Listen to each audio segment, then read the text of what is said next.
What is going on, guys? So before we get into this video, I just want to let you know that I have a new vlog up on the second channel. The link is in the description, and obviously some of you guys might not even know I have a second channel, but yeah, I've just started a weekly vlog series, so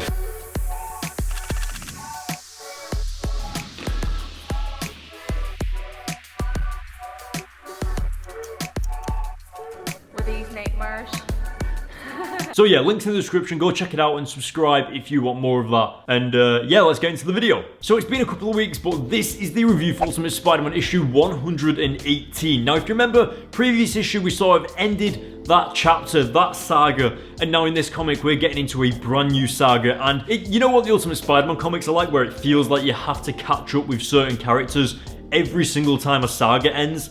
That's kind of what this issue is, like, not in a bad way, but we're catching up with characters that we don't really need to catch up with, like Johnny Storm and Kong. But since it's been so long, we do need to sort of jog your memories on the previous issue because, yeah, you guys need reminding. So, previous issue, Harry Osborn was murdered by his own father, Norman Osborn, in this fit of rage as both goblins were fighting against each other. Harry Osborn as the Hobgoblin, Norman Osborn as the infamous Green Goblin. It was crazy. It was so good.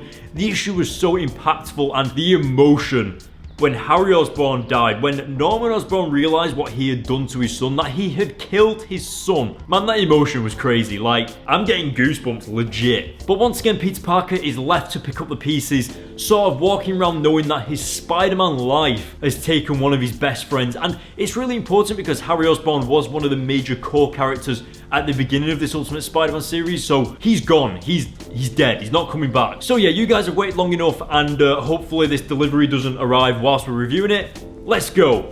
So getting into the issue, you can see that Peter Parker is still struggling to get over the death of Harry Osborn. Now, obviously, this is a pretty major thing, and I think it's something that us as the reader has kind of come to terms with as something that just happens normally in Peter's life. Like, I actually didn't realize that Peter would have to get over this. Like, yes, he's got to pick up the pieces again and everything, but you just sort of think that it's easy, and as you can see, the comic does a really subtle and nice way of showing you that it is still difficult for him. Now, on the second page, we've got Kong talking about how he knows that Peter Parker is Spider-Man, and I think that's really interesting that Kong has developed as a character, especially since the very first few issues of the Ultimate Spider-Man series. Now, this makes it good for the reader because obviously now we root for Kitty Pryde and him to get together even more. So in the comic right now, you can see Mary Jane complaining about working at this place, and I think that's completely fine, but she also mentions that she's the girlfriend of Spider-Man, and even though that's like more of a recent thing, I feel like the comic is sort of making us catch up with her character even though we don't need to. Like, she's reminding us that she's Spider-Man's girlfriend. Like, honestly, we're 118 issues in. We do not need to be told that. Even if it's in the context of the character going over her own situation, it's still kind of annoying. But one thing to keep an eye on is the fact that Liz Allen is ill. Now, obviously, the comic is sort of pushing this in our faces, so keep an eye on her because it's doing that for a specific reason. And one of the things that I do actually like about the comic is how we get to catch up with Johnny Storm.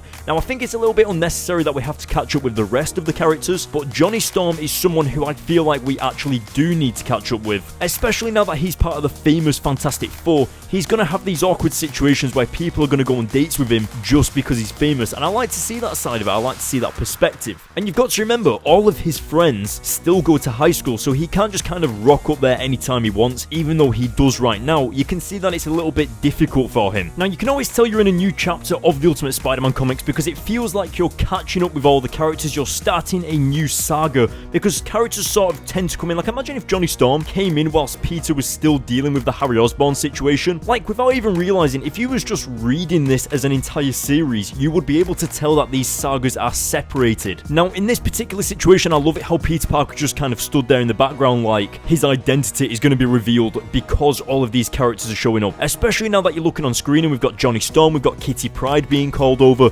Now we've got Iceman joining the thing, like he's an actual X-Man, and he's not exactly being cautious with how he's showing up. He's literally just icing his way down to the school, and I thought that was really funny, and especially even more so now that he's sort of having a miniature argument with Kitty Pryde in front of the entire school sort of a thing. Like, it's not exactly low-key. And again, just going back to Peter Parker, I love it how he's just in the background like, oh my god, can this not happen? Now, personally, as we're getting into this section of the comic, I actually feel like this argument between Iceman and this whole interaction actually takes up quite a lot of pages for what it actually is. Like, it goes on for like 4 pages maybe, and it just seems a little bit unnecessary and make the issue longer, kind of. But in the middle of it, I do really like how Johnny Storm goes over to Liz and actually speaks to her, asks her out like a normal person, and you can tell that he's sort of growing up and maturing. Because of his fame, he actually appreciates a normal interaction, and that's what Liz gives him. But again, going back over to Kong, I like it how the comic is sort of pushing Kong's perspective onto us. You can see that he's getting a little bit annoyed because Iceman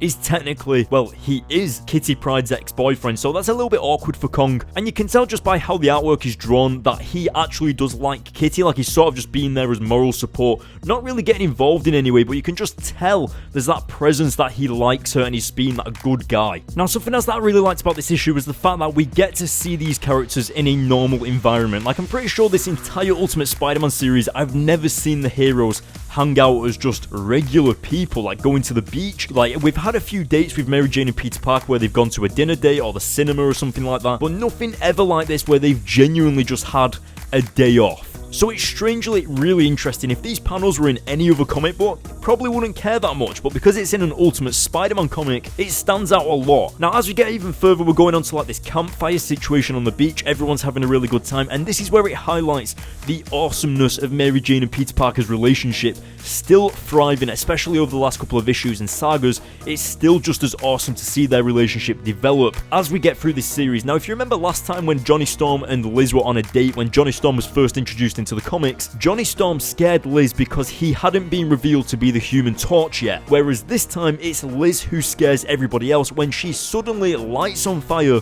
like the Human Torch, and it's pretty crazy. Now, obviously, this kind of looks like that Johnny Storm might have actually done something, but you guys are going to have to wait until the next issue to find out exactly what is going on. So that is where the comic ends, guys. I hope you enjoyed it, but now let's go back on screen and talk about some of the highlights and some of the not so much highlights of the issue. Alright, so that issue was pretty interesting, and I do say pretty interesting because, you know, like one of those Flash episodes where like only certain episodes of the Flash TV series actually mean anything to the story, and the rest are just filler episodes for the rest of the season that don't really matter. That's what this comic feels like. It feels like we've started this new saga and we're catching up with characters that we don't really need to catch up with, and they're just there as an excuse to make the comic longer. I don't care about Kong doing push-ups on the floor. Like, who cares? Like, we know him and Kitty Pryde are developing their relationship. So that was my main concern with the issue. Like, some interactions took up more pages than it necessarily needed to. Like, they didn't need to drag on for that long. A good example is with Iceman and Kitty Pryde at the school. They were arguing for like 4 pages. Didn't need to be that long. One of my favorite things is how subtle they touch upon the fact that Peter Parker is dealing with this death of Harry Osborn. Like, the only time we pretty much see it is in the first few pages of the issue, when we are with Peter Parker in his bedroom, when he's trying to study and he just can't focus. Like, imagine if you saw someone die, for example, or you saw Green Goblin just in real life. You're not going to be able to focus on other stuff. So for Peter Parker to go through like really crazy stuff this young in his life, he's going to have some absolute crazy discipline like focus to be able to like go back to normal high school and focus on how many rings Saturn has, for example. Like, you know what I mean? Like, it just, man, the reason it's so subtle is because the comic knows that we've been following Peter Parker for 118 issues. So it doesn't need to lay that on us because we already know that Peter Parker's dealing with it. It's happened a lot. Now, I liked it how they did introduce different characters. So for example, Johnny Storm, Iceman, we've got Liz, we've got Kong and Kitty Pryde, and then the whole campfire scenario. It was nice to catch up with these characters in a normal setting. They've not really had a normal day, so for these guys to go to the beach to just have a campfire and see Peter Parker and Mary Jane's relationship get all cutesy again, it's honestly so good to see their relationship developing again in the comics. I mean, we've not really been focusing on it recently, and same goes for Kong and Kitty Pryde as well. But this is where the quality of the storylines of the comics go a little bit like Liz Allen has just set on fire, like the Human Torch. You get what I mean? Like, what a random storyline, but it's so interesting. I want to reassure you guys, this storyline or this saga does actually lead to some interesting places. So if we just push through this comic, like personally I felt like it was a little bit boring and like not necessary. But if we could just push through this comic, this is where like it leads to some interesting places. So just stick with it. Now, it's time to rate the issue, and I'm gonna be honest, I was going to give it a 6 out of 10, and I think I'm gonna stick with my word. And I think, yeah, I feel like it is a little bit boring in terms of we were catching up with characters, and at least half of the issue was just on stuff that didn't really matter. So I'm gonna stick with a 6 out of 10 for this issue, guys. I know that's really rare, but hopefully you guys agree with me and let me know in the comments below about all that. So that's a 6 out of 10.